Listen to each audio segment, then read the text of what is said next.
আপনারা আমার এখন মাতা পিতা, আপনারা এখন আমার গুরু, আপনারাই আমাকে পথ দেখাবেন।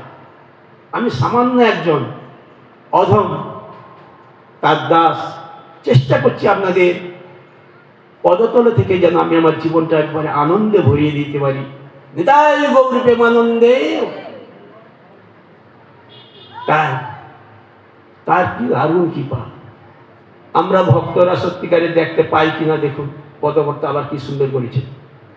कौन कहते हैं भगवान आते नहीं, तुम मीरा को जैसी बुलाते नहीं। कौन कहते हैं भगवान आते नहीं, तुम मीरा को जैसे बुलाते नहीं। বলছি কে বলছে ভগবান আসে না? কে বললো ভগবান আসে না? আরে ভগবান যদি না আসতো তাহলে মীরার বোধা হয় কি করে? ভগবান কি করে তার বন্ধু হয়ে যায়? তাহলে বন্ধু হতে গেলে তাকে যে আমাদের 5টা রস আছে, সেই 5টা রসের মধ্যে সখ্য রসের মধ্যে তো তাকে অবগাহন করতে হবে। আমি যদি সখ্য রস না জানলাম, সখ্য রসে যদি অবগাহন না করলাম, তাহলে ভগবান কি আমার বন্ধু হয়ে যাবে? হবে না, কিছুতেই হবে না। তাই বলছে, কে বলছে ভগবান আসে না? ভগবান আসে। মীরা যেভাবে তাকে ডেকেছে সেভাবে যদি আপনি আপনার মন প্রাণ দিয়ে, ভক্তি দিয়ে, শ্রদ্ধা দিয়ে, আপনার জীবনকে তার শ্রীচরণে সঁপে দিয়ে যদি ডাকতে পারেন, তিনি কিন্তু সকলের কাছে আসতে পারেন। নিতাই গৌর প্রেমানন্দে। আবার বলেছে, কোন कहते हैं भगवान सोते नहीं, माँ यशोदा की जैसे सुलाते नहीं। कौन कहते हैं भगवान सोते नहीं, माँ यशोदा की तरह सुलाते नहीं। বলছে ভগবান ঘুমায় না? কে বলছে? আরে ভগবান যদি না ঘুমাতো তাহলে নন্দরাজা যশোদা মায়ের ঘরে কি করছিল? সে কি সারাদিন সারা রাত জেগেছিল? কারণ ভগবান ঘুমায়, তারও প্রমাণ দিয়ে গেছে। যে তোমরা কি ভাবছো ভগবানকে তো ভয় কিসে? তাহলে ভগবানকে তারা পেয়েছে, তোমরা পাওনি কেন? মা যশোদা এমনভাবে তাকে স্নেহ রস, অর্থাৎ যেটাকে বলা হয় বাৎসল্য রস, সেই বাৎসল্য রসের বন্ধনে এমনভাবে বেঁধে দিয়েছিল যে ভগবানও তার কাছে শিশুর মতো আচরণ করেছে, তাকে মা বলে বাবা বলে তাকে মেনে নিয়েছে। এই যে গভীর একটা আনন্দ কার কাছে আছে? কেবলমাত্র আমাদের ভক্তির কাছে আছে। কারণ ভগবান সবসময় ভক্তের কল্যাণ করেন, ভক্তের মঙ্গল করেন। আর যার জন্য কি করছে? বলছে ভগবান যে ঘুমায় না তা না। ভগবান যদি না ঘুমায় তাহলে মা যশোদা তাকে কেন দোলনায় দুলে দুলে গান করে করে তাকে ঘুম করিয়েছে। অর্থাৎ ভগবান তখন তো প্রতিবাদ করতো, তুমি কি করছো? আমি ভগবান তো, আমি ঘুমাই না বলেছে একবার। কারণ কতটা ভালোবাসা, কতটা স্নেহ, কতটা মমতা, কতটা আন্তরিকতা, কতটা প্রেম, কতটা সাধনা যদি এক করে দিতে পারেন, তাহলে কি হয়? ভগবানের জীবন নয়, আমাদের ভক্তদের জীবন ধন্য হয়ে যায়। নিতাই গৌর প্রেমানন্দে। আবার কি বলছে? কোন कहते हैं भगवान नाचते नहीं, कौन कहते हैं भगवान नाचते नहीं। गोपियों की जैसे नाचते नहीं, गोपियों की तरह जैसे नाचते नहीं। বলছে ভগবান নাচে, শুধু আসে নয়, শুধু ঘুমায় না, তিনি নাচে। কেন?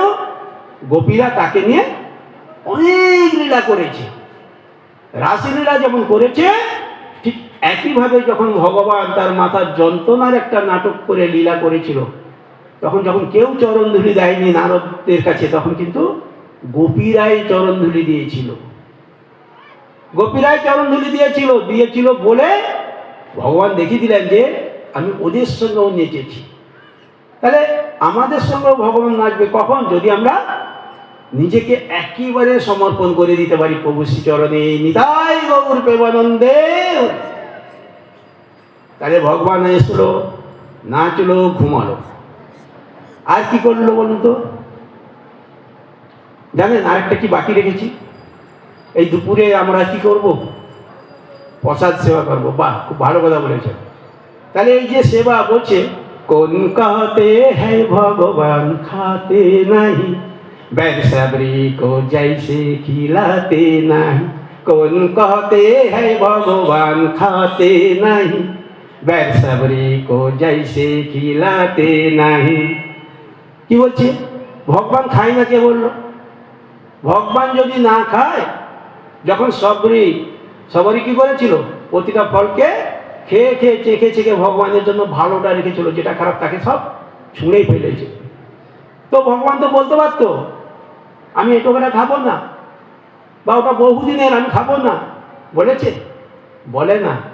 কারণ যখন আমরা ভক্তরা সব খারাপটা বাদ দিয়ে ভালোটা প্রভুর জন্য নিবেদন করব, ভগবান কিন্তু পরম চিত্তে তা আস্বাদন করবেন, আর আমাদেরকে প্রসাদ করে তিনি ধন্য করবেন। হৃদয় গৌর প্রেমানন্দে। তাই কি বলেছে? যে ভগবান আমাদের মঙ্গল করে, তাই তো না অমঙ্গল করে? আচ্ছা, ভগবান যদি আমাদের সত্যি মঙ্গল করে, আমাদের এত অমঙ্গল হয় কি করে, এত কষ্ট হয় কি করে? হয়তো তাহলে আমরা তো ভগবানের কাছে সঁপে দিয়েছি, আমরা তো ভক্ত হয়ে গেছি, গুরু নাম নিয়েছি, দীক্ষা নিয়েছি, জপ করছি, সবই করছি, এবং আমরা অনেক নিয়ম মেনে চলি, যেটা সাধারণ মানুষ করা তো দূরের কথা, তারা জানেই না। তবু দেখুন, তারাও কষ্ট পাচ্ছে, আমরাও কষ্ট পাচ্ছি।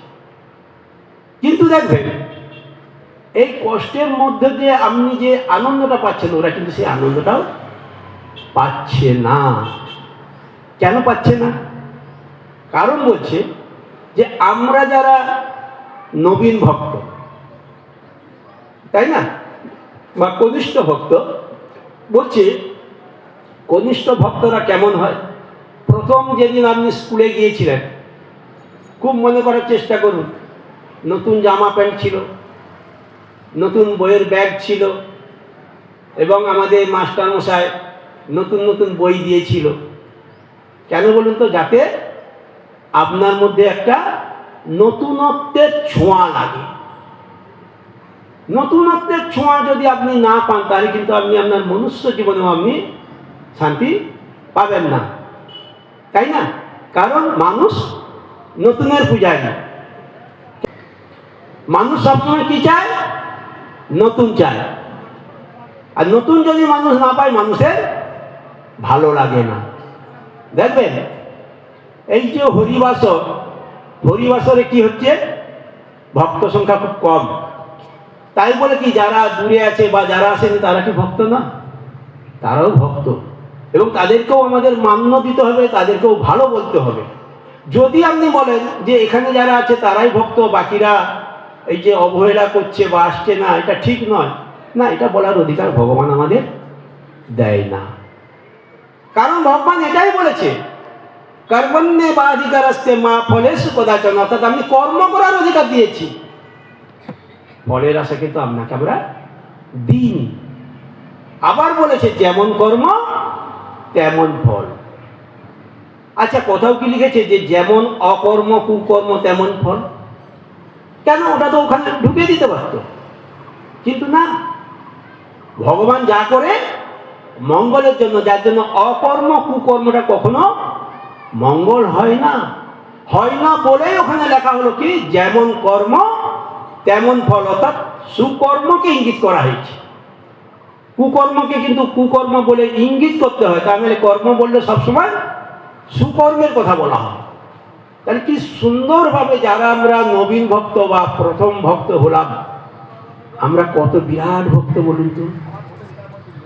আমরাই তো বড় ভক্ত, কারণ আমরা নবীন, বা আমরা যে আজকে নতুন করে গুরুর দ্বারে এলাম, গুরুর কাছে দীক্ষা নিলাম, গুরুর কাছে মন্ত্র নিলাম, এই যে নতুন, গীতাতেও এই একই কথা বলা হয়েছে। কি বলছে? পরিবর্তন্তে জীবনম আর চক্রবৎ পরিবর্তন্তে জীবনম। তাহলে আমাদের জীবনটা সবসময় কিন্তু চক্রের মতো একটার পর একটা ঘটনার সঙ্গে জড়িয়ে আমাদের কিন্তু দীর্ঘায়ু সময় আমরা কিন্তু এই ভবসাগরে থাকছি। তাহলে আমরা যখন দীর্ঘ সময় ধরে আমাদের এই ভবসাগরে থাকছি, আমরা কিন্তু একটার পর একটা কিন্তু ঘটনা সাক্ষী হতে হতে হতে হতে আমরা এগিয়ে যাচ্ছি। তাই বলছে পরিবর্তনতে জীবন, জীবন যদি আপনার পরিবর্তন না হয় তাহলে আপনি কোথাও কোনো কোমাতে চলে গেছেন। জানেন তো একটা রোগ আছে, সেই রোগে চলে গেলে আপনার কিছু থাকে না, তার আর পরিবর্তন নেই। কিন্তু বাকি যারা সবাই কিন্তু পরিবর্তন হচ্ছে, সবসময় পরিবর্তন হচ্ছে। গীতাতে এই জন্য বলেছে যে পরিবর্তনতে জীবন। তাহলে আমরা যারা ভক্ত, আমরা যারা একনিষ্ঠ ভক্ত বা কনিষ্ঠ ভক্ত, আমাদের তো পরিবর্তন হওয়ার দরকার, তাহলে গীতাকে অবমাননা করা হবে। তাই আমাদের কি করা হলো, কনিষ্ঠ ভক্ত থেকে আস্তে আস্তে করে আমাদের মধ্যম ভক্তে আমাদের এগিয়ে যেতে হলো, বা সেই জায়গায় যেতে হলো। তখন কাজ কি? তখন আমরা গুরুগৃহে আগেই নাম নিয়েছি, নাম স্মরণ করেছি, আমরা গুরুর কথা মেনেছি, ঠিক ঠিক পাচ্ছি কি না। কিন্তু পারার পর না পারার পর যত প্রশ্ন এসেছে, সেই প্রশ্নের কিছু কিছু উত্তর আমাদের জানা হয়ে গেছে। অর্থাৎ আমাদের এই 3.5 হাত দেহটাকে কি করে আমি আনন্দময় করব, তার অনেক কিছু আমাদের জানা হয়ে গেছে। আর যাদের অনেকটা জানা হয়ে গেছে তারা তখন মধ্যম ভক্ত। তাহলে কনিষ্ঠ ভক্ত যারা ছিল তারা কিন্তু ঠিক ঠিক জানে না। যেমন এখন দেখবেন খুব তর্ক হয় একাদশী দিয়ে, যে আমরা ছোটবেলায় একাদশীতে রুটি খেয়েছি, ডাল গোপা খেয়েছি, এমনকি এত কষ্ট গেছে, রুটিটুকুও ঠিকমতো জুটে না, না খেয়ে উপোস করে কাটিয়ে দিতে হয়েছে, এত কষ্ট গিয়েছে। আর এখন তো সেটা নেই। কেউ বলবেন না যে আমাদের খাওয়ার কষ্ট আছে, আছে নাকি? যদি কারো থাকে একবার হাত তুলুন, কার কষ্ট আছে খাওয়ার?